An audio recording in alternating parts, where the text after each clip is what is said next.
Report दिखा रहे थे।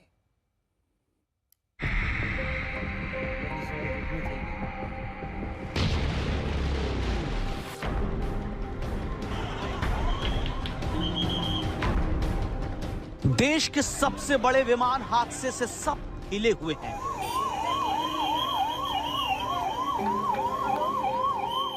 इस हादसे की पहली तस्वीर ने बता दिया कि ये कितना बड़ा क्रैश है।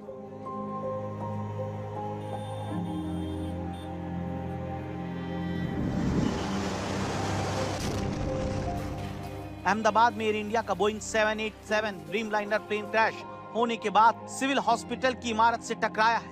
ये देखिए,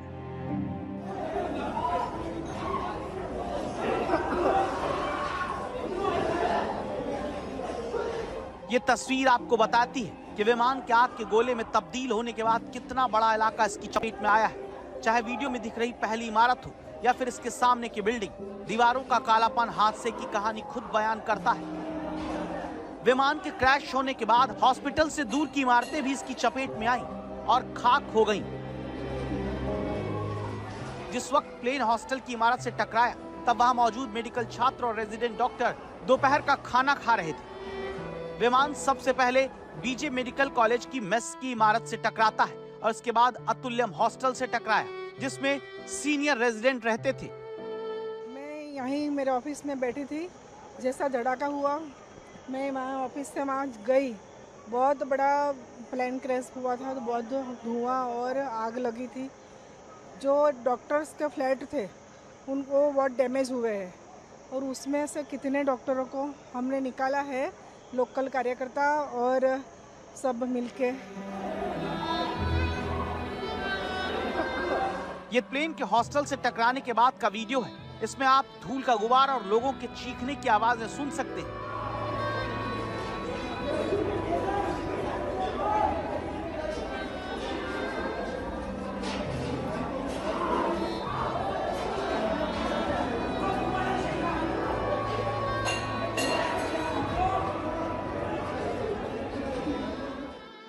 अब आप ये वीडियो देखिए, इसमें प्लेन का एक हिस्सा हॉस्टल बिल्डिंग से अटका हुआ दिखता है।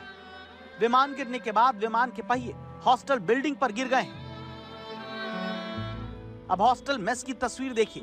जब प्लेन इस इमारत से टकराया तब वहां लंच चल रहा था। मेस की कैंटीन जहां प्लेन टकराने से सामान बिखरा, बाहर की तरफ आग लग गई। सिविल अस्पताल के हॉस्टल की इन 4 इमारत में रेजिडेंट डॉक्टर रहते थे। घटना के दौरान हॉस्टल में 50 से 60 इंटर्न डॉक्टर मौजूद थे। और बिल्डिंग के ऊपर की तस्वीरें भी आप देख रहे हैं, चौथा मंजिला इमारत का, जो कि डैमेज हो चुका है। यानी कि स्पष्ट तौर पे हम ये समझ सकते हैं कि प्लेन किस तरह से यहाँ पे आके टकराया। और तस्वीरों में आप देख पा रहे हैं एनएसजी जो कमांडोज हैं, वो कमांडो भी यहाँ पे तत्काल प्रभाव से भेज दिए गए हैं। अहमदाबाद पुलिस कमिश्नर और अहमदाबाद सिविल अस्पताल के जो डॉक्टर्स हैं वो भी यहाँ पे मौजूद हैं। इस हादसे में जहाँ विमान में सवार लोग मारे गए, वहीं हॉस्टल में खाना खा रहे लोग भी हादसे की चपेट में आ गए। लड़का है ना, वो ब्रेक पड़ा था खाने का, तो हॉस्टल में खाने गया था इधर। हॉस्टल में ही प्लेन क्रैश हुआ, पर मेरे लड़का को कुछ हुआ नहीं। बात हुई मेरी, और इसके भाई बंधन ज्यादा हुए तो लोग मर गए। फिर मेरा लड़का को देखने जाना है अंदर। हादसे के तुरंत बाद की तस्वीर बहुत भयानक है, जिसमें चारों तरफ आग लगी हुई थी।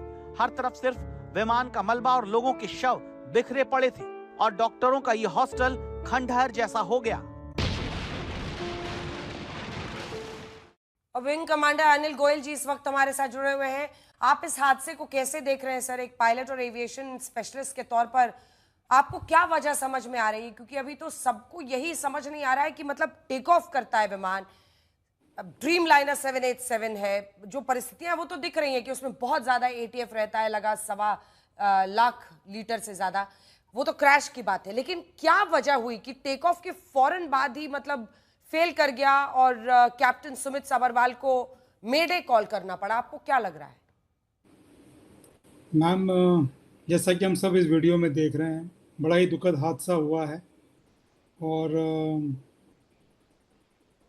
इस दुखद हादसे के बाद और ये वीडियो देखने के बाद जो मुझे समझ में आ रहा है कि मेडे कॉल भी पायलट ने दिया और एयरक्राफ्ट उनके कंट्रोल के बाहर हो गया था। तो जो ये ड्रीम लाइनर एयरक्राफ्ट है, ये ट्विन इंजन एयरक्राफ्ट होते हैं तो ऐसी आशंका जताई जा रही है कि शायद इस जहाज़ के दोनों इंजन ने काम करना बंद कर दिया था, जिसके कई कारण हो सकते हैं, जिनकी जांच होने के बाद, रिपोर्ट आने के बाद ही हमको मालूम पड़ा कि किस वजह से जहाज़ इस गति के साथ वापस नीचे गिरा। जबकि उस समय उसको, तो अगर दोनों इंजन काम कर रहे होते हैं तो वो आराम से क्लाइंब करता और अपने गंतव्य की ओर जाता। तो जाहिर सी बात है कि मेडे कॉल भी आया है, तो इसका मतलब पायलट ने कुछ जहाज़ में खराबी नोटिस करी है, उसके बाद मेडे कॉल दिया है। परंतु कुछ परिस्थितियाँ ऐसी होंगी जो पायलट के भी कंट्रोल में नहीं रही हैं, और ये दुखद हादसा हम सब लोग देख रहे हैं। ऐसा जहाज़ को इस तरह से गिरते हुए मैंने अपनी ज़िंदगी में तो कभी नहीं देखा, और आज जब मैं ये सब वीडियो देख रहा हूँ तो मुझे बार बार जो टेररिस्ट अटैक हुआ था अमेरिका में 9/11 वाला, वो वीडियोज़ याद आ रहे हैं। वैसा ही दर्दनाक हादसा है ये। उसके रीजंस कुछ और थे, वो टेररिज्म था, और इसके रीजन कुछ टेक्निकल होंगे या जो भी होंगे अभी रिपोर्ट के बाद ही बाहर आएंगे। पर बड़ा ही दुखद हादसा है, और ऐसे हादसे एविएशन इंडस्ट्री में बहुत कम होते हैं। जो भी दर्शक आपका इस चैनल देख रहे हैं, बार बार ये वीडियो देखेंगे, जाहिर सी बात है उनके मन में एयर ट्रैवल को लेके काफ़ी आशंकाएं रहेंगी। पर एज ए एविएशन स्पेशलिस्ट मैं उन सबसे यही कहना चाहूँगा कि एयर ट्रैवल सबसे सेफेस्ट मोड ऑफ ट्रैवल है कंपेयर टू रेल और बाय वाटर और बाय रोड। तो ऐसे हादसे कभी कभी हो जाते हैं, इनसे आप घबराइएगा नहीं। आप एयर ट्रैवल सुरक्षित है, और आप जब भी ट्रैवल करें तो बिना किसी घबराहट के आप जाइए, एयर ट्रैवल का आनंद लीजिए। जो हुआ है बहुत दुखद है, और आप जैसे देख रहे हैं कि होम मिनिस्टर साहब, सिविल एविएशन मिनिस्टर साहब वहाँ पे पहुँच गए हैं सारी। तो ये सब चीज़ें दिखाती हैं कि कितनी सीरियसली इस एक्सीडेंट को लिया जा रहा है। इन्वेस्टिगेशन होगा, इसमें जो एयरक्राफ्ट मैन्युफैक्चरर है उसकी भी रिप्रेजेंटेटिव होंगे, जो जिस जिस देश के नागरिक मारे गए हैं या हादसे का शिकार हुए हैं, वो भी इस कमेटी के मेंबर्स होंगे।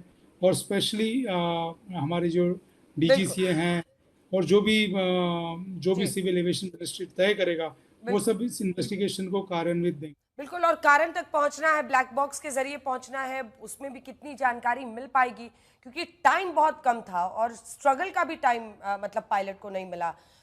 एटीसी कॉल मेडे का, उसके बाद फौरन ये हो गया। सब जानना चाहते हैं क्या कुछ हुआ है, कैसे हुआ है।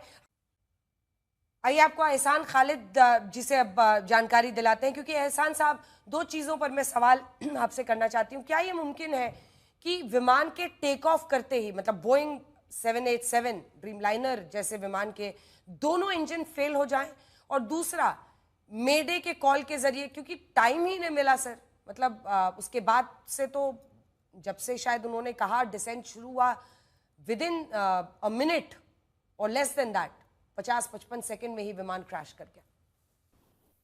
तो सबसे पहले तो ये कि ऑब्वियसली बहुत सारे सवाल हैं जिसके जवाब डीएफडीआर और सीबीआर और डेटा रिकॉर्डिंग से मिलेगा।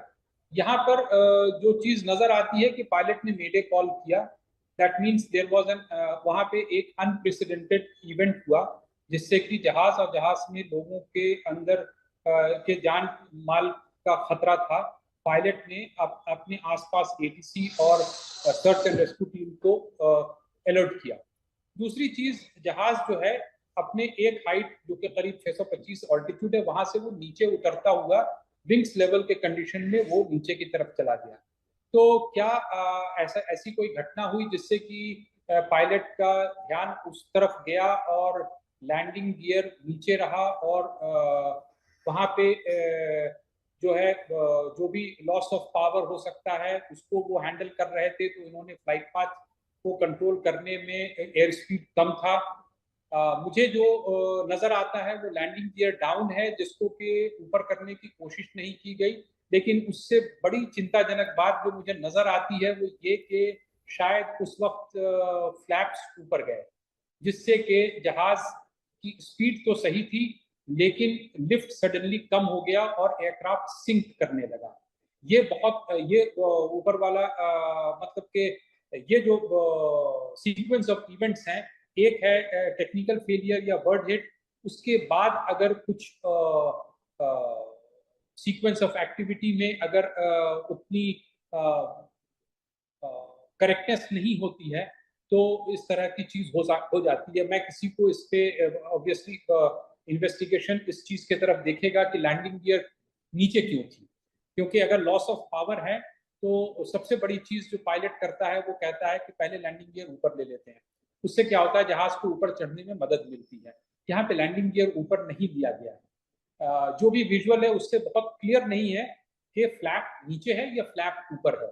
तो जो सबसे बड़ा सवाल जो कि सारे पायलट्स को होगा कि क्या लैंडिंग गियर के जगह पे फ्लैप्स ऊपर चले गए, क्या वो अपने से गए या ऑटोमेटिकली जाने का कोई ऐसे प्रोविजन होता नहीं है।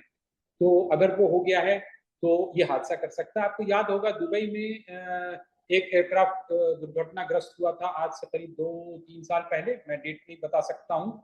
वहां पे जहाज जो है रनवे के ऊपर आया और लैंडिंग से पहले पायलट को गो राउंड करना था, उसने कहा कि पावर फुल, और वहां पे जो को पायलट है उसने लैंडिंग गियर ऊपर कर दिया था। ओके, और जहाज जो है उसी वक्त बैठ गया था। तो कुछ चीजें जब एक बार अगर मेडे वाला सिचुएशन होता है तो एंजाइटी सिचुएशन बहुत हाई होती है, एड्रेनलिन हाई होता है एंड चीजें बहुत तेजी से होती हैं। तो ये पॉसिबिलिटी हो सकता है कि फॉलो एक टेक्निकल फॉल्ट हुआ हो या बर्ड हिट हुआ हो, उसके बाद जो एक्शन सीक्वेंस ऑफ एक्शंस हैं वो इतनी तेजी से हो रहे थे कि उनके सीक्वेंस शायद सही नहीं थे, जिसकी वजह से, क्योंकि हमारा जो भी जहाज है, ये मैं दर्शक को बताना चाहता हूँ, किसी भी एक फेलियर से जहाज जो है बिल्कुल सेफली उड़ सकता है।